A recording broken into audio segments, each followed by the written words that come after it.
మేము ఇవాళ చేస్తున్న స్ట్రైక్ ముఖ్య కారణం ఏంటి అంటే ఆర్జీకర్ మెడికల్ కాలేజ్లో అయిన ఇన్సిడెంట్కి జస్టిస్ కోసం అని మేము పోరాడుతున్నాం. ఇప్పటి వరకు గవర్నమెంట్ నుంచి ఏ స్పందన లేకపోవడం మేమందరం చాలా నిరాశపడి ఉన్నాం. సో ఇప్పుడైనా గవర్నమెంట్ స్పందించాలి, తగిన చర్యలు తీసుకోవాలి. జరిగింది నార్మల్గా కాదు, ఒక డాక్టర్కి, అది కూడా డ్యూటీలో ఉన్న ఒక డాక్టర్కి తన సెమినార్ రూమ్లో. సో ఒక ఆడపిల్లకి తన వర్క్ స్పేస్లోనే సెక్యూరిటీ లేకపోతే బయట ఎలా తిరగగలుగుతారు? రేపున్న ఫ్రీడమ్ డేని మనం ఏం సెలబ్రేట్ చేసుకుంటాం? ఏ అమ్మాయికి ఎక్కడ ఫ్రీడమ్ ఉందని మనం సెలబ్రేట్ చేసుకోవాలి? మాకు జస్టిస్ వచ్చే వరకు మేము పోరాడుతూనే ఉంటాం. ఈరోజు మేమంతా ఇక్కడ కూడి జస్టిస్ కోసం మేము పోరాడుతున్నాం. అండ్ మా హాస్పిటల్లో కూడా తగిన చర్యలు తీసుకోవాలి.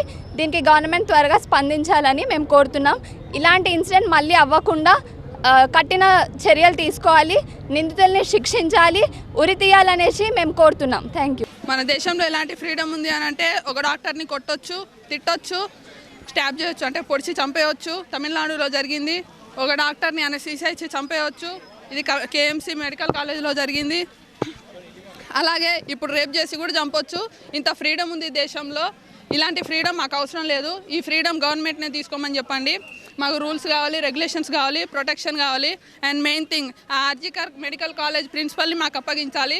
ఎందుకు అని అంటే అతను ఎలాంటి చదువుకొని ఆ పొజిషన్కి వెళ్ళాడో అనేది మాకు తెలియాలి. ఎందుకు అని అంటే ఒక అమ్మాయిని రేప్ చేసినప్పుడు దొరికే ఎవిడెన్స్కి, సూసైడ్ చేసుకున్నప్పుడు దొరికే ఎవిడెన్స్కి డిఫరెన్స్ కూడా తెలియదు ఆ యదవకి. అలాంటి వాడు మాకు కావాలి. వాడు ఏం చదువుకొని వెళ్ళాడు, వాడి డిగ్రీ అనేది మాకు తెలియాలి. ఒక అమ్మాయిని హ్యాంగ్ చేసి సూసైడ్ చేసుకుంటే అమ్మాయి ప్రైవేట్ పార్ట్స్లో బ్లీడింగ్ ఎందుకు అవుతుంది? ఆమె కళ్ళలోంచి నోట్లోంచి ఎందుకు రక్తం వస్తుంది? ఆమె బోన్స్ ఎందుకు బ్రేక్ అయితే ఆమెనే బోన్స్ బ్రేక్ చేసుకుంటుందా? పెల్విక్ గర్డిల్ ఎట్లా బ్రేక్ అయింది? ఆమె లెగ్స్ అనేది 90 డిగ్రీస్లోకి ఎలా వెళ్తుంది? ఇది మాకు తెలియాలి. ఆయన ఎలాంటి ఎవిడెన్స్తో దాన్ని సూసైడ్ అన్నాడో అనేది తెలియాలి. వాడు సైకో కాబట్టి లంచం తీసుకొని అందరినీ వెనకాల నుంచి సేవ్ చేస్తున్నాడు. ఎంత తీసుకున్నాడో చెప్పమనండి. దేశంలో ఉన్న డాక్టర్స్ అందరు కలిపి వాడికి అంతకు 100 రేట్లు ఇస్తాం.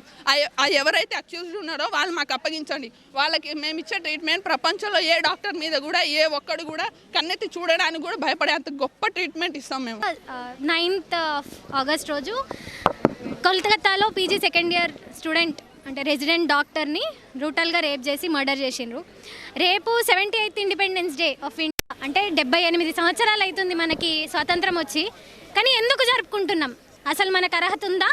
స్వాతంత్ర దినోత్సవం జరుపుకునే అర్హత మనకు ఉందా లేదా అనేది మనం ప్రశ్నించుకోవాలి. ఫస్ట్ ఒక ఉమెన్, ఒక అమ్మాయి ఆమె డ్యూటీ ప్లేస్లో ఆమె జాగ్రత్తగా ఆమె ఉంది, కానీ ఆమెకి సేఫ్టీ లేదు. ఆమె వర్క్ ప్లేస్లోనే ఆమెకి అట్లా అయింది అంటే అంతమంది పేషెంట్స్ ఉంటారు, డాక్టర్స్ ఉంటారు, చుట్టుపక్కల జనాలు ఉంటారు. ఆమె వెళ్ళింది రెస్ట్ తీసుకోవడానికి, అది ఆమె తప్పు కాదు. ఆమె తప్పు అని ఆమెను బ్లేమ్ చేసే వాళ్ళని ఒక్కసారి మీరు క్వశ్చన్ చేసుకోండి. అసలు కొంచెమన్నా హ్యుమానిటీ ఉందా? ఎందుకు ఒక అమ్మాయిని బ్లేమ్ చేస్తున్నాం ప్రతిసారి అని? అంటే రేప్ చేసిన వాడిది కరెక్టే, కానీ అమ్మాయి రెస్ట్ తీసుకోవడం తప్పు. ఒంటరిగా అమ్మాయి రెస్ట్ తీసుకోవద్దు. ఒంటరిగా అమ్మాయి ఎక్కడికి ఇప్పుడు కూడా అమ్మాయిలకి రెస్ట్రిక్షన్స్ పెడుతున్నారు, కానీ అబ్బాయిల మీద ఎవ్వరు ఎట్లాంటి చర్యలు తీసుకోవట్లేదు. రేపు అందరూ స్వాతంత్ర దినోత్సవం జరుపుకుంటారు, మేరా భారత్ మహాన్, జై హింద్ అనే స్లోగన్స్ చెప్తారు, కానీ we don't have that right because women are not safe in this country. ఇప్పటి వరకు ఒక్క అక్యూజ్ని చూపించిండ్రు అంతే. అంటే నిజంగా ఆయన చేసిండ్రా, ఆయన చేసిన దానికి ఏమైనా ఎవిడెన్స్లు ఉన్నాయా? అట్లాంటివి ఏం చూపించలేదు. జస్ట్ ఒక ఆయనని తీసుకొచ్చి ఈయన చేసిండు అని చూపించి ఏదో కవరప్ చేయడానికి ట్రై చేస్తున్నారు అంతేగాని దాని వెనకాల చాలా ఉందని అందరికీ తెలుసు. అంతా మొత్తం విచారణ జరిపించి అందరూ అక్యూజ్ని బయటికి తీసుకొచ్చి పబ్లిక్గా హ్యాంగ్ చేస్తే will be happy for that. అప్పుడు మా భారత్ మహాన్ అని నేను చెప్పుకుంటా. అంతవరకు no independence day, no freedom, no women safety in this country. మేము ఇక్కడ జూనియర్ డాక్టర్ల తరపున మాట్లాడుతున్నాము. ఈరోజు ఇది 2వ రోజు మేము ర్యాలీ చేస్తున్నది. ఈ ర్యాలీ చేయడానికి ముఖ్య కారణం 5 రోజుల క్రితం జరిగిన ఒక దారుణం కోసం మేము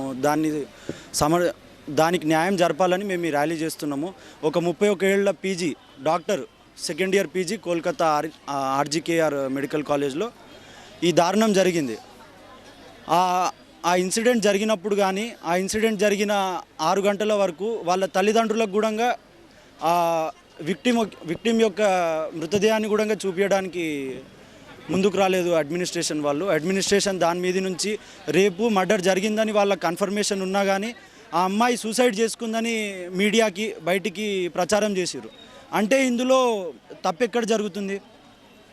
మన దేశము ఏ స్థితిలో ఉంది, మనం దీన్ని ఒక్కసారి మనము గుర్తుకు చేసుకోవాలి.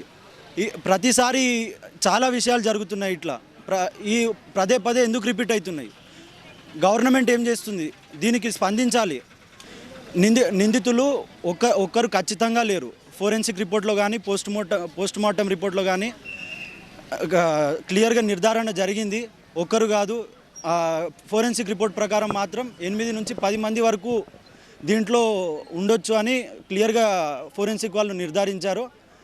ఇంత దారుణంగా ఒక అమ్మాయిని ఒక పబ్లిక్ హాస్పిటల్లో ఇంత దారుణంగా ఒక హత్య రేప్ జరిగినప్పుడు చుట్టుపక్కల ఏం జరుగుతుంది అంటే ఆధారాలు లేకుండా ఎక్కడికి పోయాయి? ఇప్పుడు మేము టీజూడా తరపున ఇంకా డాక్టర్స్ తరపున మేము కోరుకుంటుంది ఏంటంటే వెంటనే ఈ కేసు సిబిఐ వాళ్ళకి హ్యాండ్ ఓవర్ చేయాలి.